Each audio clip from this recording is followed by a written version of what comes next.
बच्चों को ट्रेनिंग दिया जा रहा है और कहा जा रहा है कि हेट स्पीच करो, लोगों को मारो, लोगों को पीटो, लोगों को कत्ल करो अगर तुम्हारे अंदर में गट्स है। बीजेपी को यहाँ हर तरह से रोकने में पूरा सरकार का ताउन किया। भाई को भाई से लड़ा देगा, भाई को बहन से जुदा कर देगा, बेटा को बाप से जुदा कर देगा। पूरा हालात पर आज ये एक मुज़ाकरा रखा गया था कम्युनिटी, तो इसी में आज लोग आए हुए थे। तो इसका मकसद यही है कि मुल्क के जो मौजूदा हालात हैं इसके बारे में लोग फ़िक्रमंद हैं कि क्या करना चाहिए, कौन सा कदम उठाया जाए जो इस तरह की चीज़ें हमारे यहाँ से ख़त्म हों। अब ये जो गाली गलौज का सिलसिला शुरू हुआ है,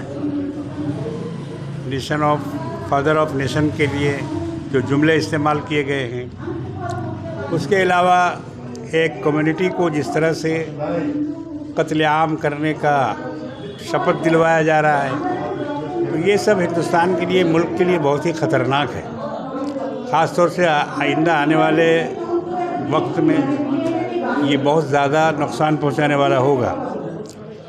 हम लोग ये मुतालबा करते हैं कि मुल्क में लॉ एंड ऑर्डर के जितने ज़िम्मेदारान हैं, रियासतों से लेकर सेंट्रल तक, वो इस पर एक्शन लें और उन लोगों को गिरफ़्तार किया जाए, जेल भेजा जाए जिन्होंने इस तरह के स्पीच दिए हैं। और इस हौसले को तोड़ना चाहिए जो हौसला लेकर वो आगे बढ़े।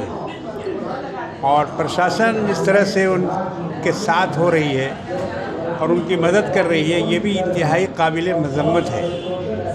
जिन लोगों ने बयानात दिए वो तो काबिल मज़म्मत है ही हैं, मगर जो लोग उनको रोक नहीं रहे हैं या जो उनसे लॉ एंड ऑर्डर के तरीक़े पर अमल नहीं कर रहे हैं, उनको गिरफ़्तार नहीं कर रहे हैं, वो भी काबिल मज़म्मत हैं।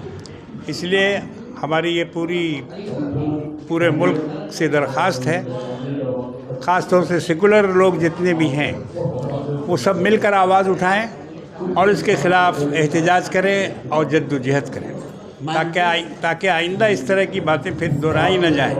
हिंदुस्तान में जितनी जातियाँ और जितने फ़िरक़े और जितनी कम्युनिटियाँ रहती हैं, उसको एक करना और सबके लिए एक सिविल कोड बनाना, ये नामुमकिनात में से है।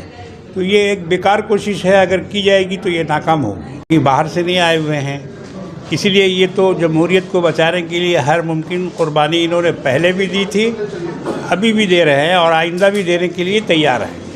बंगाल के मुसलमानों से क्या पैगाम देना चाहेंगे? उनको क्या पैगाम देना चाहेंगे? बंगाल के मुसलमानों को मैं मुबारकबाद देना चाहता हूँ कि उन्होंने बीजेपी को यहाँ हर तरह से रोकने में पूरा सरकार का ताउन किया, जिसकी वजह से यहाँ बीजेपी दोबारा नहीं आ सकी। और आगे भी हम ये चाहेंगे कि जिस तरह से सेकुलरिज़म को यहाँ इन लोगों ने बाकी रखा है, ख़ास तौर से तृणमूल पार्टी, तो हम ये उनसे दरख्वास्त करेंगे कि आप मुसलमानों को भी यहाँ की जो मेजॉरिटी है उनके साथ शामिल करें, हुकूमत के ओहदों पर और दूसरी जगहों पर मुस्लिम नौजवानों की आप हिम्मत अफजाई करें और उनका जो हिस्सा जो उसमें है या निकलता है वो उसको आप ज़रूर दें। क्या लगता है कि तृणमूल कांग्रेस पार्टी मुसलमानों के लिए काम कर रही है इस बंगाल में? काम कर रही है, मगर उसमें कुछ कमी आ रही है। पहले के मुकाबले में सीट कम कर दी गई, टिकट कम दिए और सेकुलर ये काउंसिलर में जो MII वगैरह थे उनमें कमी कर दी गई। तो ये तो एक काबिल अफसोस बात है, ऐसा नहीं होना चाहिए था। इसलिए हम उनसे गुजारिश करेंगे कि ये जो कमी आई है इस कमी को दूर करें। ये प्रोग्राम ऑर्गेनाइज करने वाले forum for democracy and communal Amity है। जहाँ जहाँ पूरे हिंदुस्तान में जहाँ ये जो मिजाज बन गया है हेट स्पीच का, लोगों को गाला गाल देने का, कम्युनल फोर्सेस का, इसको हम लोग हमेशा कंडेम करते रहे हैं। हम लोग इसके पहले गांधी स्टैचू के सामने नीचे बैठ करके वहाँ पे भी किए, मेट्रो के पास में वहाँ भी तकरीरें की। हम लोगों का हमेशा से ये रहा है कि हम हिंदू मुस्लिम सिख, ईसाई, जैन और बाकी तमाम लोग, हम लोग एक साथ पले बड़े हैं, एक साथ एक इलाके में रहने वाले हैं, हम लोग एक साथ खाते पीते हैं, हम लोगों के अंदर में कोई डिफरेंसेस नहीं है। ये जो बाहर से लोग जो लाए जाते हैं, पैसा दे करके लाए जाते हैं हमारे ऊपर में गाली गलौज कराने के लिए, इनसे हम लोगों की लड़ाई है, हम लोगों की जंग है। हम लोग कभी इनके साथ नहीं देते हैं। माइनॉरिटीज़ को इसलिए टारगेट बनाया जा रहा है कि माइनॉरिटीज़ के पास में अपनी आवाज़ नहीं है, अपना इख्बार नहीं है, हम अपनी बात जो है दूसरों तक पहुंचा नहीं पाते हैं। जो सबसे नर्म गोशा है, इसलिए माइनॉरिटीज़ के ऊपर में ज़्यादा दलित के ऊपर में हमसे भी ज़्यादा उनके ऊपर में रेला रहता है, इसलिए कि वो बेचारे गरीब हैं और गुर्बत की वजह से वो पढ़ नहीं पाते हैं। तो उनको जो सॉफ्ट टारगेट है, इसको पहले वो ख़त्म करना चाहते हैं। तो माइनॉरिटीज़ का क्या ये जिम्मेदारी नहीं है कि जिस तरह से आपने कहा कि अपना पेपर अखबार नहीं है, अपना जी, मीडिया नहीं है, जी, तो इसकी जिम्मेदारी क्या माइनॉरिटीज़ कौन? इसके जिम्मेदार हम लोग सबको ही हैं, जो सिविल सोसाइटी में है, जो ये सोच रखते हैं, हम लोग सबको ही इसके जिम्मेदार हैं। हम लोगों को जितना जल्दी इसके ऊपर में, क्योंकि ये जो बला जो नाजिल हो रहा है और ये हर जगह जा रहा है, ये भाई को भाई से लड़ा देगा, भाई को बहन से जुदा कर देगा, बेटा को बाप से जुदा का, माँ को बेटी से जुदा कर देगा। इसलिए हम लोगों को बहुत जल्दी इसके ऊपर में काबू पाना है।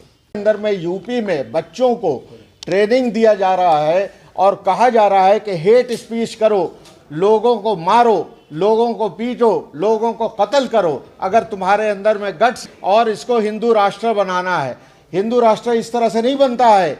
हिंदू जो है ये एक बहुत आला चीज़ है। यहाँ पे सब भाई एक दूसरे के दोस्त बन करके काम करते हैं, लेकिन इन लोग फसाद डालना चाहते हैं। ये जो हिंदू तवा फोर्सेस हैं, ये फसाद डालना चाहते हैं। इस मुल्क में हजारों साल से और रहेगा। ये चंद मुट्ठी भर जो ये फ़िरका परस्त लोग ये चाहते हैं कि हमारे आपस में फूट डालकर वो हुकूमत कर लें, तो ये बेशी दिन तक ये कर नहीं पाएंगे। इसलिए कि हिंदुस्तान की जो धरती है वो सेकुलरिज्म है, वो गांधीइज्म है और गोडसे के खिलाफ है। आज़ादी के ठीक बाद हिंदू महासभा, आरएसएस, जो हिंदुस्तान के ये संविधान के दुश्मन हैं, जो हिंदुस्तान के तिरंगे के दुश्मन हैं, जो गांधी को जिन लोगों ने कत्ल किया, आज गांधी को कत्ल करके उन्होंने साबित किया कि वो हिंदुस्तान के जो है संविधान के खिलाफ है। और जो हिंदुस्तान के संविधान के खिलाफ होगा, हम तमाम हिंदू मुसलमान मिलकर हम लोग उसके खिलाफ हैं। आज हम लोगों ने प्रोग्राम किया, इसके बाद हम लोग मंत्र लेंगे, तमाम लोग मिलकर वही मंत्र जो गांधी जी ने दिया था कि अल्लाह ईश्वर तेरे नाम हमको सम्मत दे भगवान। वाकई जो हिंदू मुसलमान हम एक हैं और एक रहेंगे। कृषि हिंदुस्तान में ज़िंदा है और हिंदुस्तान के किसानों ने ये साबित कर दिया है कि हमारे दस्तूर के तहत कानून जिस तरीके से बनाए जाते हैं, चाहे आपका अक्सरियत हो, आपका मेजॉरिटी हो, आपका पार्लियामेंट लोकसभा राज्यसभा में कब्ज़ा हो, एक से ज़्यादा रियासतों में आपकी मेजॉरिटी हो, लेकिन हिंदुस्तान का अवाम अगर एक हो जाए तो हिंदुस्तान का दस्तूर में जो डेमोक्रेसी है वो ये साबित करता है कि प्रधानमंत्री को घुटने टेकने पड़ते हैं आवाम के सामने। उसी तरीके से भारतवर्ष का जो लाइफ है, जो ज़िंदगी है, उसके हर एक पहलू, चाहे वो धर्मनिरपेक्ष चेहरा हो, चाहे वो जातिवाद के खिलाफ हो, तमाम पहलुओं पर हिंदुस्तान का आवाम का आखिरी जो आवाज़ है वो खड़ा होता है। और जिस तरीके से हिंदुस्तान का संविधान के ऊपर धावा बोला जा रहा है, आवाम को रास्ता में उतर करके, किसानों का रास्ता इख्तियार करके, संविधान और दस्तूर को फिर समेट करके, बटोर करके, उसकी सेकुलर कैरेक्टर, उसकी सोशल कैरेक्टर और उसकी यूनिटी के जो कैरेक्टर है उसको बचाना रखना पड़ेगा। क्या आपको नहीं लगता कि 2014 के बाद का जो हिंदुस्तान है वो दूसरा हिंदुस्तान बनने जा रहा है? देखिए, ये चैलेंज 2014 से कई साल पहले 1925 में ये चैलेंज तैयार हुआ था और 1925 का चैलेंज को हिंदुस्तान के अवाम डट कर मुकाबला करके उसे शिकस्त दे रही है, आगे पीछे होता है।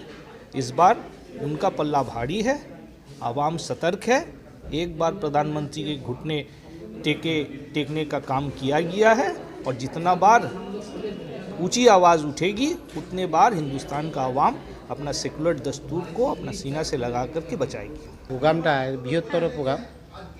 এই বৃহত্তর প্রোগ্রামের একটি উদ্দেশ্য আমাদের যে আমরা মানবতার যে খাতির, মানব জাতির মধ্যে যে একটা বিশাল ঝড় উঠেছে সেই ঝড়টাকে রুখতে হবে। আর যদি সেটা রোকা না হয় তাহলে দেখা যাবে আগামী দিনে আমাদের সর্বধর্মের উপরে ঝড় উঠবে। আমরা এই সর্বধর্মের ঝড়টাকে রোখার জন্যে আমরা এগিয়েছি। স্বাধীনতা সংগ্রামী মানুষ, ভারতবর্ষের স্বাধীনতা সংগ্রামে লড়াই আমরা করেছি। নেতাজি সুভাষচন্দ্র বসু তার সঙ্গে সান্নিধ্য পেয়েছি। স্বামী বিবেকানন্দের আদর্শে আমরা মানুষ, ঠাকুর রামকৃষ্ণের পথে আমরা নিজেদেরকে অর্পণ করেছি। কিন্তু আমরা দেখছি যে ভারতবর্ষে হিন্দু আর ইসলামের মধ্যে একটা বিশাল বড় ঝড় তোলার জন্যে কিছু মানুষ আছে যারা এটা দূর থেকে করছে। সামনে কিছু মানুষকে যারা গরিব দুস্থ তাদের কিছু অর্থ দিয়ে তাদেরকে কাজটা করানো হচ্ছে। আমি একটা বাস্তব ঘটনা বলি যে কিছুদিন আগেতে এক বৃদ্ধ মা, যার বাবা বিডিও ব্লকে কাজ করতো, হ্যাঁ, তার মাথার পর গার্জেন মাটা কেউ নেই, তার বাসস্থান পর্যন্ত নেই। আমরা রামকৃষ্ণ মিশন থেকে তাকে বাসস্থান দিই, থাকার ব্যবস্থা করে দিই, কিন্তু সেই বাসস্থানকে কেড়ে নেওয়া হয়, তাকে মারধর করে ওপেন রাস্তায় ফেলে দেওয়া হয়। আমরা রামকৃষ্ণ মিশনে মহারাজ যদি না পৌঁছাতাম সেই মা মারা যেত।